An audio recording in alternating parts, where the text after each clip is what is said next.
Ian works closely with me. He's worked for a number of years with me, and I'll explore that a little bit in a moment. But we work very closely together. During this last 6 months, I've got very much more involved in the fundraising aspects of Wesley. Tell us a little bit about yourself. You came from a Christian family. Tell us a bit about that. So I was born in Thailand. Anyone here from Thailand? Anyone like Thai food? Everybody's hand goes up, right? Yeah. So my parents were missionaries there just before I was born, working in Thailand with the Overseas Missionary Fellowship. Funny story, they'd actually been in China, and they actually had to escape from there in the late 1940s. As Mao Zedong came in from the countryside, they had to be evacuated by a boat. So my sister missed out on being born in China by just a few months, and she was born in Australia, whereas all the rest of us were born in Thailand. So it's very exotic to be born overseas. Yeah, but not for my sister. She was born in Sydney. So does that mean to say that when you were there, the Christian faith was real, and when you came back to Australia? So I spent my primary school years at a boarding school in Malaysia and didn't really know what it was to trust in God. So when I got back to Australia, it was completely new to me. It was like I had migrated to this country. So although my parents were Australian, I felt completely foreign for being here. And so I drifted away from the Lord for a while. And it was a Billy Graham mission that you gave your heart to Christ. So when I was 15 years old, I was sitting listening, and then as I was listening, I got this overwhelming feeling that in fact there was more to life than just getting up every morning and doing whatever you do. And the Holy Spirit really spoke to me. So I went out that day, and I've never looked back since, trusting God every single day. Now, you've worked at Wesley Mission, but you haven't always worked. Tell us a bit about your life, your working life, your family. So outside university, I'd studied marketing, so I went and worked at David Jones' department store. Anyone here shop there at all? Yes, good work. So I was there for about 15 years and travelled overseas quite a number of times being a buyer. So we'd go to places and select all the products that we would sell in the stores here and import them.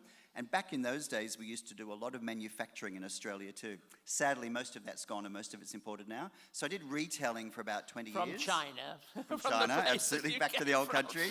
And after doing retailing for 20 years, I then switched sides and I became a wholesaler and distributor, working for Procter & Gamble. So for all the ladies in the room, we sold Gucci fragrance, nice, Dolce & Gabbana, Hugo Boss. Need I go on? No, I need. Can I just say, this is not an advert. Oh, sorry. Come back to So help me out, people. Buy some fragrance, please.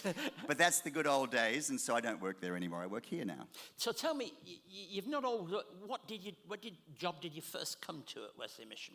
So when I first came to Wesley Mission, we had just tendered for a new program called Youth Hope in Western Sydney. So this was a program that looked after 8 to 14-year-old young people who had got out of society. They'd become perhaps involved in substance abuse, or they'd tried to do education, but it really didn't relate to them.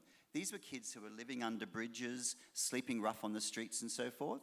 So the government awarded us a tender to go out and find them on the streets and then to offer them ways of reconnecting with society again, back with their families, back with education, back into employment, and it's been a very successful program which we're still running today. Yeah, that's right, yeah. And this is part of the reason why Ian and I have clicked, because he does have a passion for some of this stuff that is so important. Tell us what you did then, because you didn't just come into where you are now. There was another stage for you. So then after that, I joined the Wesley hospitals. We have 2 mental health hospitals, one at Ashfield and one at Kogarah, which is 68 beds, and my role there was the clinical support services manager.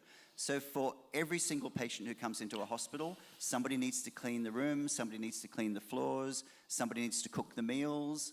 We did thousands and thousands of meals per year. So if you think we had 68 beds between 2 hospitals, that meant that was about 21,000 bed nights per year that we had patients there.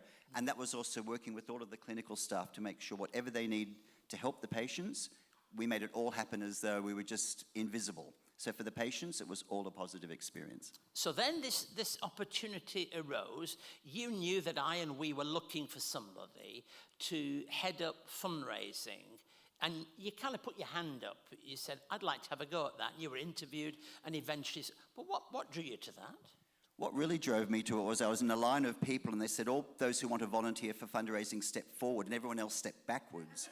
And I found myself still there. That's not true at all.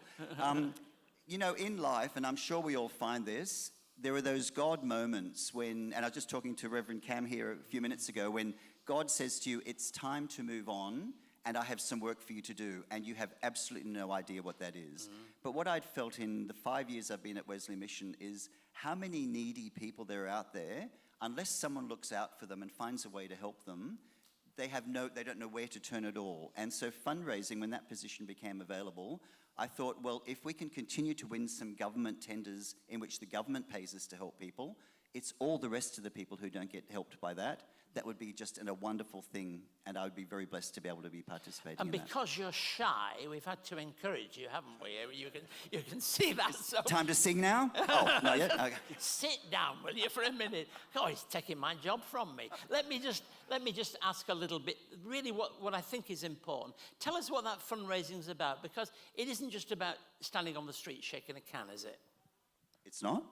Oh, right. Whoops, we better get organised tomorrow then. So the technical scientific description of fundraising is carefully organising programs and events so that we inspire and motivate people to support the great work of Wesley Mission. So we put on events. At the end of June, for example, we have a great luncheon called Heroes United, to which we can all buy tickets. Go to the Wesley Mission website and search Heroes United, and you'll see all the details there. Tell people what's happening at that. So at that one, we have Lee Sales. Does anyone know Lee Sales? She's a world-respected journalist on the ABC's 7:30 program. So she'll be coming along and interviewing a number of everyday heroes. So people like you and me who astounding things happen to them. One example is Todd Russell. Do you remember the Beaconsfield mine collapse in Tasmania some years back? Todd was underground for several weeks, trapped in a tiny little chasm, and he was eventually rescued. He's going to come and tell us how on earth did he get through that, but more importantly, how did he continue to live his life after having such an incredible experience? Louisa Hope was caught up in the Lint Cafe situation, so she's going to come along and tell us what happened there as well. So if you can make it to that luncheon on the 25th of June, please come along. It's going to be amazing. Now, in all seriousness, when you're involved in fundraising, you can't really be shy. You've got to be out there to be able to do it. But, looking what motivates you really to do it? So the Apostle Paul, when he wrote to the Thessalonians, said, pray without ceasing. And when I think of fundraising, I think of all those needy people. And I think if we just pray and ask the Lord, can you please help all those needy people? He's probably going to say, as we just heard from one of our ladies, no one ever retires. He's probably going to say, well, rather than praying that somebody help them, how about you help them? So that's exactly what happens. So each and every day when I get up in the morning, and I'm sure most people in the room do the same, I just ask, Lord, may your will be done in my life, just as it says in the Lord Prayer. And I believe that's why fundraising, even though we've got a team of people who are not all at this stage Christians and don't all have faith, every day we talk about God's blessing on needy people and that he's just using us to be able to do that. We're very thankful to be in that role. And you enjoy it? Love every second of it. And we've got a one-on-one this week. I just want to remind you of that. We've got a management meeting this week. Actually, if that's Wednesday, I don't think I'm in Wednesday, but I look forward to it. Now, genuinely, let me say, I do value Ian's contribution, and I think it gives me the opportunity when I meet with people here to thank God for them and thank you for the work that he does. Let's give our appreciation.